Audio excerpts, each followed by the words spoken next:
Shri મહંતરાજ nylon ખમણના instant લોટમાંથી khaman કેવી રીતે તૈયાર થાય એને રેસીપી આપણે હવે જોઈશું. એના માટે સૌપ્રથમ આપણે તેલનું 200 ગ્રામનું પેકિંગ એટલે કે નાયલોન ખમણનો 200 ગ્રામ લોટ લીધેલો છે. એની જોડે જોડે એમાં લખ્યું છે એ પ્રમાણે આ લોટ એક વાસણમાં કાઢી 150 ml પાણી ઉમેરવાનું છે. ત્યારબાદ એને થોડીક વાર રવા દઈ આ સાઈડની એક થાળી લેવાની છે અને આ રીતે પાણી ગરમ કરવા મૂકી દેવાનું છે. એની સાથે સાથે એમાં છેલ્લા થઈ ગયા પછી વઘાર માટે મરચાં લીધેલા છે, 55 ગ્રામ ખાંડ લીધેલી છે અને 80 ml તેલ લીધેલું છે અને 80 ml પાણી ઉમેરવાનું છે, જે આપણે વઘાર કરતી વખતે જોઈશું. આ ઇન્સ્ટન્ટ નાયલોન ખમણના લોટને કાઢ્યો. અમે અમારા લોટની અંદર સંપૂર્ણ માહિતી સાથે રેસીપી આપેલી જ છે, તમે જોઈ શકો છો. એને એક વાસણમાં કાઢ્યો. એની અંદર 100 લખ્યું છે એ પ્રમાણે 150 ml પાણી નાખવાનું છે.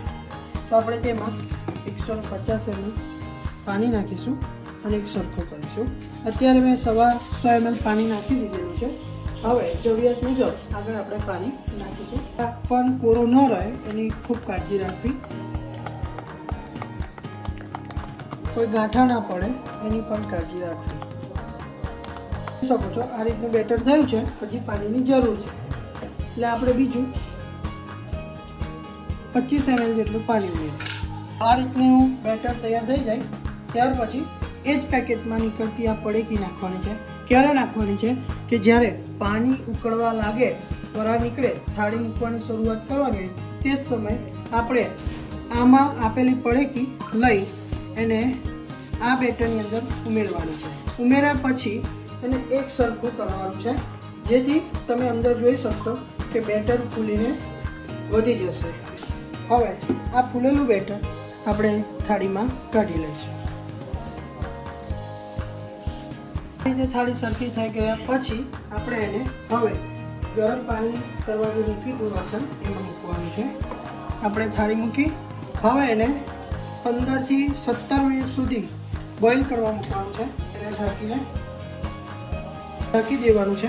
એમાંથી વરાળ ન નીકળી જાય એની ખાસ કાળજી રાખવાની છે અને ગેસની ફ્લેમ મીડિયમ કરવાની રહેશે. ગેસની ફ્લેમ હંમેશા મીડિયમ રાખવી ખમણ કરતી વખતે, જેની ખૂબ કાળજી પ્રમાણે લેવાની રહેશે. એક સાઈડ આપણે ખમણ તૈયાર કરવા માટે મૂકી દીધા છે. હવે ત્યાં સુધી આપણે ટાઈમ મળે એના માટે આપણે વઘાર જે તૈયાર કરવાનો છે એ જોઈશું. એના માટે આપણે લખ્યા પ્રમાણે 80 ml સિંગતેલ લીધેલું છે, પછી 55 ગ્રામ ખાંડ લીધેલી છે, જરૂરિયાત પ્રમાણે રઈ 1 ચમચી 2 ચમચી નાખેલી છે અને એમાં વઘારમાં ઉમેરવા માટે 80 ml પાણી, જે અમારા રીત આપેલી છે એમાં લખ્યું છે. હવે આપણે સૌપ્રથમ ગેસને ચાલુ કરી વઘાર કરવા માટે એક તપેલી મૂકીશું. તપેલીમાં આપણે લીધેલું 80 ml તેલ ઉમેરી દેવાનું છે, જે અમે ઉમેર્યું છે. તેલ ગરમ થઈ ગયું છે. હવે આપણે તેમાં રાઈ ઉમેરીશું. રાઈ તતડે એટલે તૈયારીમાં આપણે મરચાં ઉમેરીશું.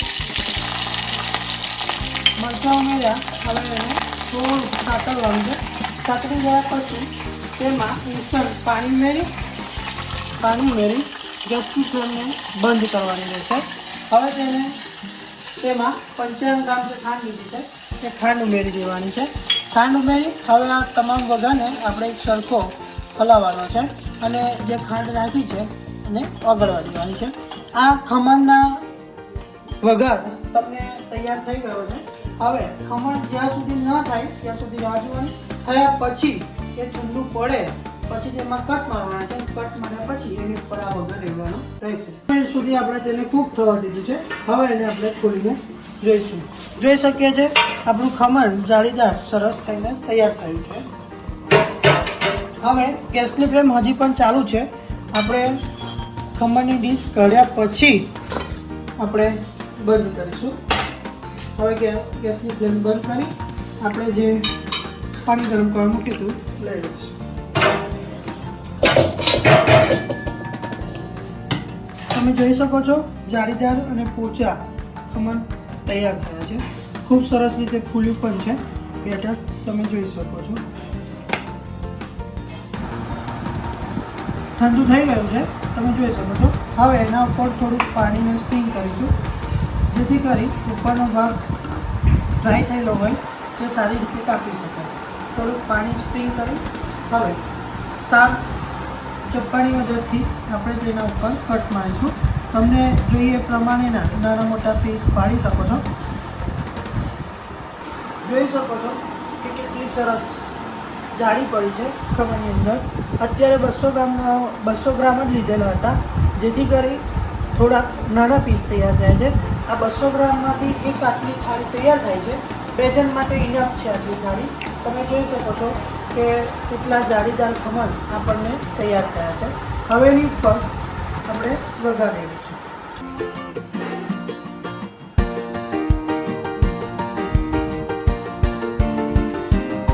હવે વઘાર રેડીની થાળી તૈયાર છે. એના ઉપર રસોઈના રાજા તરીકે શોભાવતું જે રસોડું હોય એના પર આપણે કોથમીર એટલે કે ધાણા નાખીશું.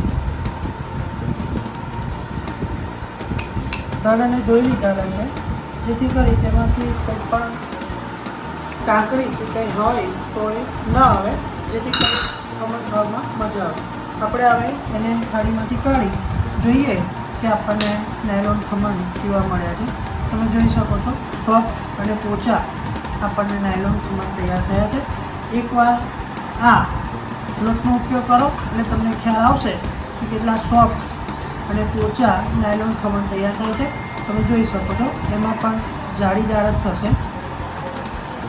તો આ રીતે અમારો શ્રી મહંતરાજ ખમણનો લોટ તથા કાઠિયાવાડી ગોટાનો લોટ મળે છે.